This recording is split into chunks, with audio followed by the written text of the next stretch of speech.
भगवान शिव, जिन्हें अक्सर शुभ नाम से जाना जाता है, हिंदू धर्म में एक अद्वितीय और केंद्रीय स्थान रखते हैं। त्रिमूर्ति के सदस्य के रूप में उन्हें आमतौर पर संहारक, विनाशक के रूप में नामित किया जाता है, जो ब्रह्मा, सृष्टिकर्ता, और विष्णु, पालक की भूमिकाओं को संतुलित करते हैं।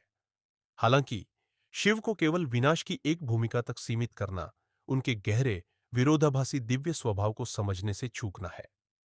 शिव एक साथ ही परम तपस्वी स्वामी और एक प्रेमपूर्ण गृहस्थ, ब्रह्मांड के भयंकर पुनर्जन्मदाता और अनंत चेतना के प्रतीक है। उनका महत्व द्वैत पर उनकी महारत और अस्तित्व की चक्रीय, परिवर्तनकारी प्रकृति के प्रतिनिधित्व में निहित है।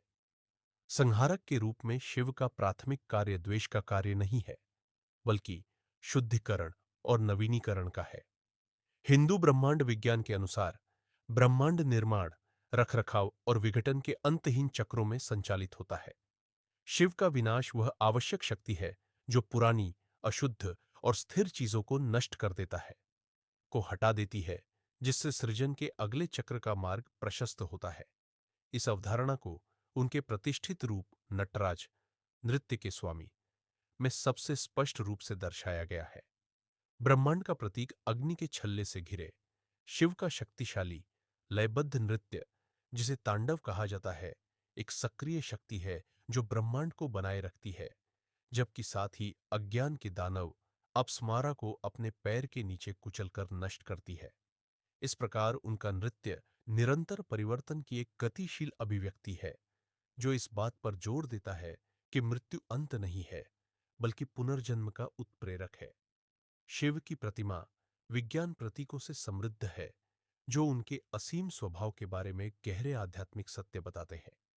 उनके जटाजूट, जिनसे पवित्र नदी गंगा उतरती है, यह दर्शाते हैं कि वह प्रकृति की उग्र शक्तियों को नियंत्रित करते हैं और दुनिया को शुद्धिकरण प्रदान करते हैं।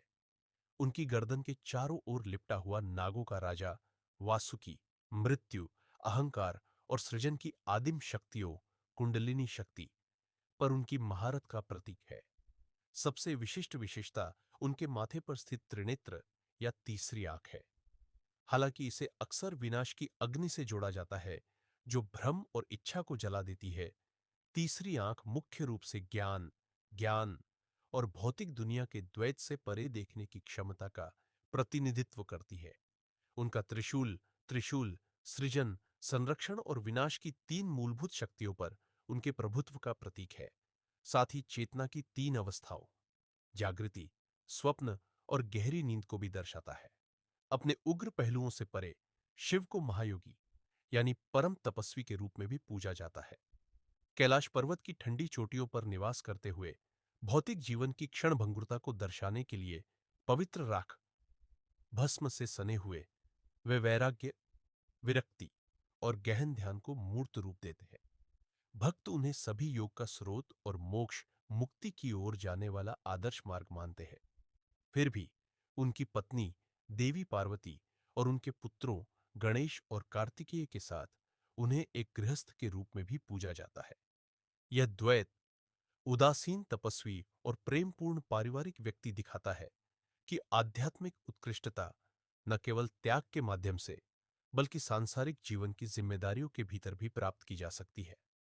अंततः भगवान शिव परम वास्तविकता का प्रतिनिधित्व करते हैं। वह अनंत निराकार चेतना जो सभी अस्तित्व का आधार है। उनका नाम, जिसका अर्थ है शुभ, पुष्टि करता है कि उनकी परिवर्तनकारी शक्ति विनाशकारी होने पर भी परोपकारी है, जो आत्माओं को सत्य और मुक्ति की ओर ले जाती है। अपनी जटिल पौराणिक कथाओं और शक्तिशाली प्रतीकवाद के माध्यम से शिव अपने भक्तों को परिवर्तन को स्वीकार करने, अपने अहंकार का सामना करने और ब्रह्मांड के भीतर स्वयं की चक्रीय, शाश्वत प्रकृति को पहचानने के लिए आमंत्रित करते हैं।